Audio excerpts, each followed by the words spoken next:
जो human rights cell है उनका प्रोग्राम लाहौर में रखा गया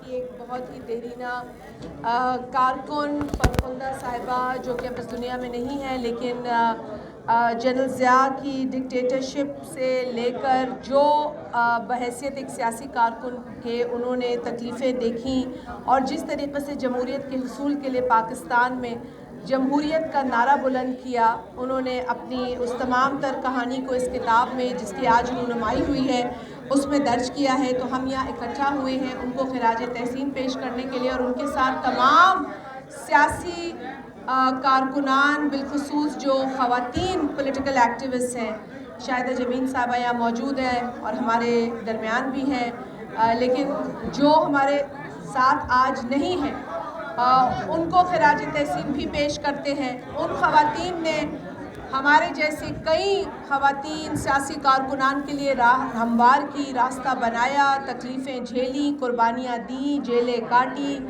और जिस तरह का जुल्म उन्होंने बर्दाश्त किया वो अपने आप में एक मिसाल है। तो आज हम उन तमाम पॉलिटिकल कारकुनान मर्द ख़वातीन को खिराज अक़ीदत खिराज तहसीन पेश करते हैं, उन शोधा को खिराज अक़ीदत खिराज तहसीन पेश करते हैं जिन्होंने जमहूरियत के हुसूल के लिए जो स्ट्रगल किया उसमें अपनी जान दी, कुर्बानी दी। और पाकिस्तान पीपल्स पार्टी अल्हम्दुलिल्लाह मैं बड़े फ़ख्र से कहती हूँ कि वो वाहिद जमात है, ना सिर्फ पाकिस्तान में बल्कि पूरी दुनिया में, जिसने सबसे ज़्यादा कुर्बानियाँ दी हैं इस मुल्क में जमहूरियत के हुसूल के लिए।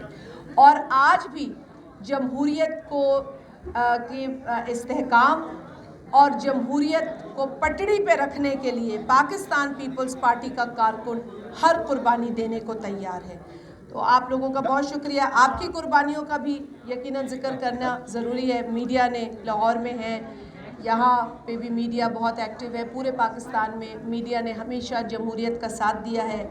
आपके कई साथी ऐसे हैं जो जनरल ज़िया दौर में पाबंद सलासिल रहे, कोड़े खाए, लेकिन फिर भी उन्होंने सच लिखा। उस वक्त की अखबार उठाओ तो वो बिल्कुल सेंसर थी, लेकिन आपको कोई तोड़ नहीं सका, आपको कोई झुका नहीं सका। तो आप लोगों की भी इसमें बहुत स्ट्रगल है। जी शादिया साहिबा, गुजारिश ये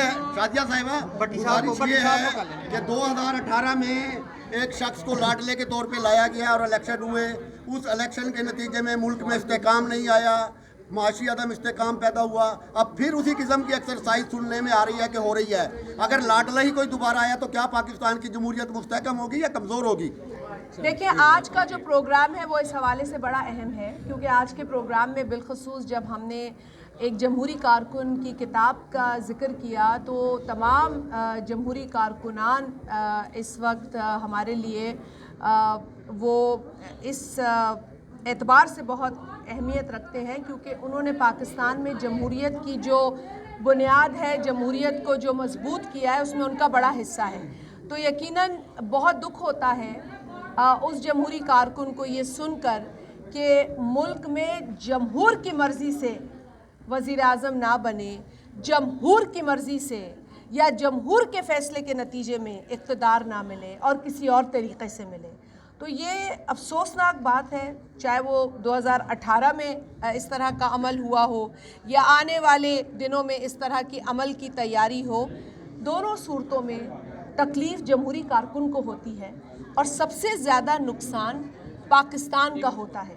लिहाजा आपके तवस्सुत से मैं उन तमाम लोगों को कहूँगी कि ख़ास तौर पे उस जमात को जिसने पाकिस्तान में पाकिस्तान पीपल्स पार्टी के साथ मिलकर मिसाक जमहूरियत पर दस्तखत किए, जिसके मैं समझती हूँ खदो खाल उनसे ढके छुपे नहीं हैं।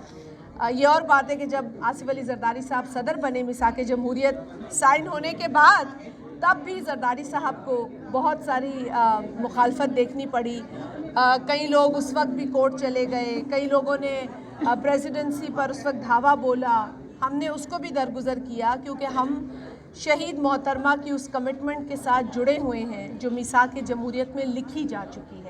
आज भी हम कहते हैं कि हमारी लड़ाई किसी जमात या किसी शख्स से नहीं, हमारी लड़ाई इस मुल्क में गुर्बत से है, इस मुल्क में बढ़ती हुई महंगाई से है, इस मुल्क में बेरोज़गारी से है और इस मुल्क के उस गरीब के लिए हम लड़ रहे हैं जिसे अपने हुकूक, अपने बच्चों के मुआशी हुकूक, अपनी फैमिली को 3 वक्त की या 2 वक्त की तक अगर वो रोटी खिला दे तो हम समझते हैं कि ये हमारी कामयाबी है। आपने यहाँ बात की जो कुर्बानियाँ दी हैं, आज भी एक पार्टी की खवातीन जो है वो अदालतों के चक्कर लगा रही हैं, वो जेलों में जो है वो जा रही हैं, क्या समझते हैं कि उनके लिए भी आवाज़ उठानी चाहिए पीपल्स पार्टी? देखिए, पाकिस्तान पीपल्स पार्टी ने हमेशा हक की बात की। पाकिस्तान पीपल्स पार्टी बेशक जब फरियाल टालपुर साहिबा को रात गए अस्पताल से ले जाया गया हो, ईद की रात हो, उनके भी बच्चे थे, उनकी भी चीखें थीं, उनकी भी हमने आहें सुनी। इसी तरीक़े से बेगम नुसरत भुट्टो साहिबा का भी ज़िक्र हुआ, इसी तरीक़े से फरखंदा साहिबा का भी ज़िक्र हुआ, उनकी बेटी ने बताया, शाहिदा जबीन साहिबा ने बताया। बेशक किसी ने हमारे लिए आवाज़ ना उठाई हो, बेशक किसी ने उस वक्त मज़े लिए हों, उस वक्त उन बेटियों के साथ जुल्म होने की पूरी इस अमल के, या उन्होंने एंजॉय किया हो, या कई लोगों की जो होती है ना, जो जालिम होता है बाज़ औक़ात वो जुल्म कर कर खुश होता है, बाज़ औक़ात क्या हमेशा उसे अज़ियत पहुंचाकर तस्कीन मिलती है। तो कतई नज़र इसके कि किसको उस वक्त खुशी हुई जब उस वक्त पॉलिटिकल वर्कर्स, ख़वातीन वर्कर्स को इस तरीक़े से घसीटा गया, उनकी तज़लील की गई, उन्हें तकलीफ़ पहुंचाई गई। हम हमेशा कहते हैं कि ये किसी के साथ नहीं होना चाहिए, लेकिन इसके लिए ये भी ज़रूरी है, पीपल्स पार्टी ने हमेशा ये बात की है कि कानून का एहतराम करो। पीपल्स पार्टी ने हमेशा ये बात की है आइन का एहतराम करो। पीपल्स पार्टी ने हमेशा ये बात की है मुल्क का एहतराम करो। मुल्क के इदारों के साथ या मुल्क के इदारों के हवाले से हमारी ऑब्जर्वेशन हो सकती है, लेकिन हमने कभी भी इश्तियाल अंगेज़ी, कभी भी नफ़रत आमेज़ या कभी भी उकसाने की सियासत नहीं की। हमने हमेशा कानून के दायरे में, आइन के दायरे में रहकर इख्तलाफ का इजहार किया है, और यही हम समझते हैं कि हम दूसरों को भी यही सबक देंगे। बताइएगा कि जिस तरह 2000